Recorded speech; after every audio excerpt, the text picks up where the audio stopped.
Canada won the 2022 Hlinka Gretzky Cup, which, given their roster, is just about the most surprising thing since I found out water is wet. These are the players that stood out to me the most in a good way. Let's start with Zach Benson. He didn't put up a ton of points, but I thought he was pretty clearly the best player at the event. His playmaking ability is just a step above everyone else's. He reads passing lanes and plays developing on the rush probably better than anyone else in this draft class, and he's at least an above average passer. He is also a pretty strong forechecker despite his size, good at creating pressure behind the opponent's goal line. He was able to coax a turnover in this fashion, which he subsequently dished out front for a Braden Jaeger goal in the gold medal game versus Sweden. He can score for himself as well, which he did show at this tournament with 2 goals. At this point, I'd say his shot is somewhere between above average and special, but I do wish he would use it more. Next, we'll talk about Ethan Gauthier. Gauthier was a guy I wasn't super high on coming into this tournament, but he's one of the guys that really grabbed my attention. From what I saw in this tournament, I really liked his hands, and his biggest feature is his finishing ability. He looks like a pretty good goal scorer, but I'm a bit worried about his skating. Skating is the skill that I value higher than anything else in a prospect, and he could use some work on his technique. He has decent size for a player his age, but if he doesn't get much bigger, he's going to need to get faster to hang in the NHL. The third player I need to mention is Scott Ratzlaff. I've said this before and I'll say it again just to be transparent. I don't really watch goalies much and I don't know how to scout them. That being said, I'm pretty sure this Ratzlaff guy is pretty good. He went 4-0 in the tournament with a .5 goals against average and a .976 save percentage. This is coming off a WHL season where he went 17-2-1 with a .248 goals against average and a .904 save percentage with Seattle. I couldn't really tell you exactly what stands out about him other than the fact that he's just really good at stopping pucks. One thing he really needs to work on though is his puck handling. He basically had a if you're a goalie 10 the goal moment at least once every game. Better opposition definitely would have punished him more for that, as I don't think any of those instances actually turned into goals, but it happened often enough that I almost expected it to happen every time he played the puck, which is not good to say the least. Next, we have Colby Barlow. Barlow wasn't a guy I was super high on coming into this event, but he had a very good showing. He was given a smaller role, primarily playing in the bottom 6 and on the penalty kill, but he looked very solid in that role. In fact, both goals he scored came short-handed. His stats would indicate he's a pure goal scorer, but I thought he actually had a pretty well-rounded game. Perhaps his role and the quality of competition kind of made him look better in that regard than he actually is, but I'm certainly intrigued by him. He had 30 goals in his draft -1 season in the OHL, so I expect him to play a more prominent role on his team than he did in this tournament. If you are enjoying this video, please consider liking it and subscribing to the channel. That would really help me out. Thanks. The next guy I want to talk about is Braden Jaeger.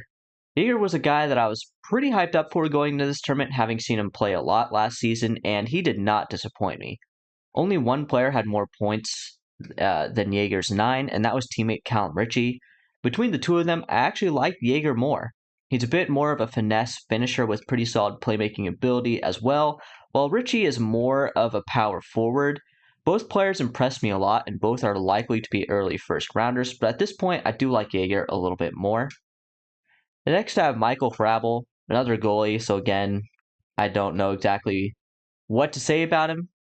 That being said, though, he's very big at 6'6", and I don't know, he seems pretty good.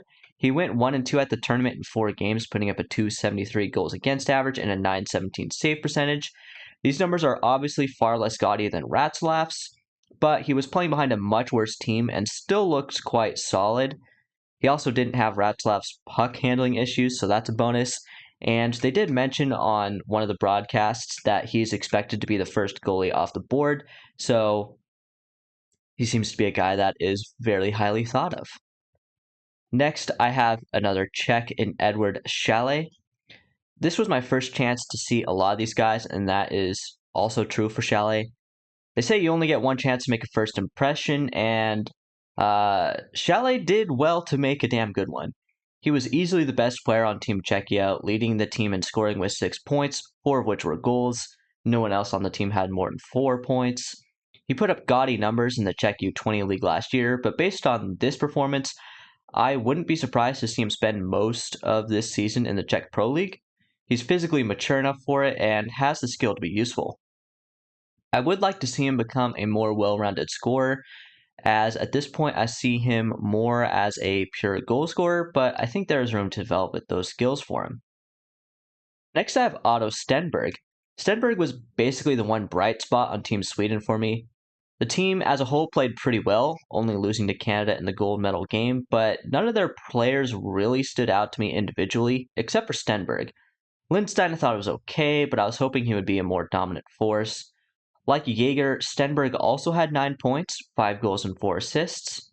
He was easily the most consistent scoring threat on Team Sweden. Unfortunately, he is set to play for Frölunda's J20 team in Sweden this year, which is a really tough league to find footage for. So this tournament and the 2023 World Junior Championships may be the only chances I get to see him play, but I will do my best to stay as informed on him as possible. Finally, the last player I want to talk about is William Whitelaw. He is one of the more interesting prospects in the 2023 draft. He played high school prep last year, coming from the same school that produced players like Jonathan Taves and Zach Parise.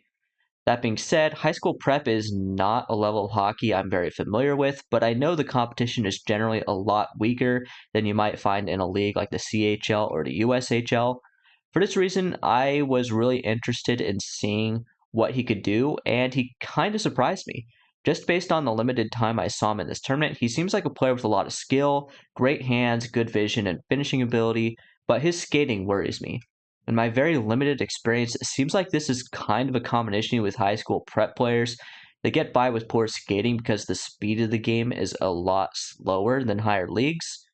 Whitelaw, I believe, is set to play in the USHL this season, so he's definitely a player to keep an eye on. I hope you guys enjoyed this video. If you did, please consider giving it a like. That really helps me out. Thanks for watching, and have a nice day.